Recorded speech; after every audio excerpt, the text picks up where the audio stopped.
ಎಲ್ಲರಿಗೂ ನಮಸ್ಕಾರ. ಇವತ್ತು ನಾನು ಪರಮಪೂಜ್ಯ ಶ್ರೀ ಸಿದ್ದೇಶ್ವರ ಸ್ವಾಮೀಜಿಯವರ ಜ್ಞಾನಗಂಧ ಎಂಬ ಪುಸ್ತಕದಿಂದ ಒಂದು ಪುಟವನ್ನು ಓದಲಿದ್ದೇನೆ. ಜೀವನವು ಒಂದು ಅನುಭವದ ಪ್ರವಾಹ ಇದ್ದಂತೆ. ಅದು ಹಲವಾರು ಸಂಗತಿಗಳಿಂದ ಕೂಡಿದೆ. ಜ್ಞಾನ, ಕರ್ಮ, ದಿವ್ಯಾನಂದ, ಇದೇ ರೀತಿ ಶಬ್ದ, ಸ್ಪರ್ಶ, ರೂಪ, ರಸ, ಗಂಧಗಳೆಂಬ 5 ಇಂದ್ರಿಯಗಳಿಂದ ಮನುಷ್ಯ ಅನುಭವಿಸುವಂಥದ್ದೇ ಪ್ರಪಂಚ. ಆತನು ಶ್ರೀಮಂತನಿರಲಿ ಅಥವಾ ಬಡವನಿರಲಿ, ಎಲ್ಲರಿಗೂ ಈ 5 ಇಂದ್ರಿಯಗಳು ಅತ್ಯಗತ್ಯ.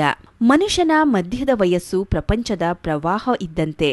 ಮನೆ ಕಟ್ಟುವುದು, ವಸ್ತು ನಿರ್ಮಾಣ ಮಾಡುವುದು, ಕೈಕಾಲು ಚಲಿಸಿ ಚಲೋ ಮಾತು ಹೇಳಿ ಕೆಲಸ ಮಾಡೋದು ಕರ್ಮವಾಗಿದೆ.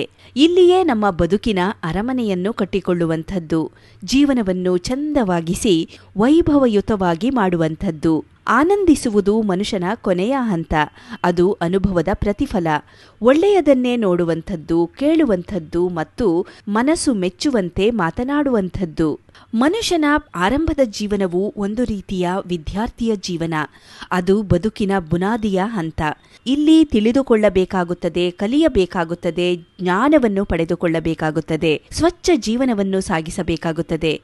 ಕೆಲವನ್ನು ಬಲ್ಲವರಿಂದ ಕಲಿಯಬೇಕಾಗುತ್ತೆ, ಇನ್ನೂ ಕೆಲವನ್ನು ಶಾಸ್ತ್ರಗಳನ್ನು ಓದಿ ತಿಳಿಯಬೇಕು, ಇನ್ನೂ ಕೆಲವನ್ನು ಸ್ವತಃ ನೋಡಿ ಯೋಚಿಸಿ ಅರಿತುಕೊಳ್ಳಬೇಕು. ಬಲ್ಲವರ ಸಂಗ ಮಾಡಿ ಒಂದಷ್ಟು ಕಲಿಯಬೇಕು.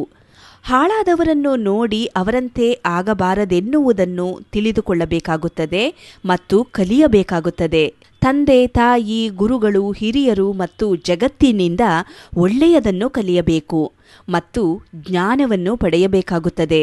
ಜೀವನವನ್ನು ಸ್ವಚ್ಛವಾಗಿ ಇಟ್ಟುಕೊಳ್ಳುವಂಥದ್ದು, ಸಣ್ಣ ವಯಸ್ಸಿನಲ್ಲಿ ವಿಲಾಸಕ್ಕೆ ಬಲಿಯಾಗದೆ ಮನಸ್ಸು ಕೊಟ್ಟು ಕಲಿಯುವಂಥದ್ದು. ಮನುಷ್ಯನ ಪ್ರಾರಂಭದ ಜೀವನವು ಆಶ್ರಮ ಬ್ರಹ್ಮಚರ್ಯ ಜೀವನದಂತಿರಬೇಕು.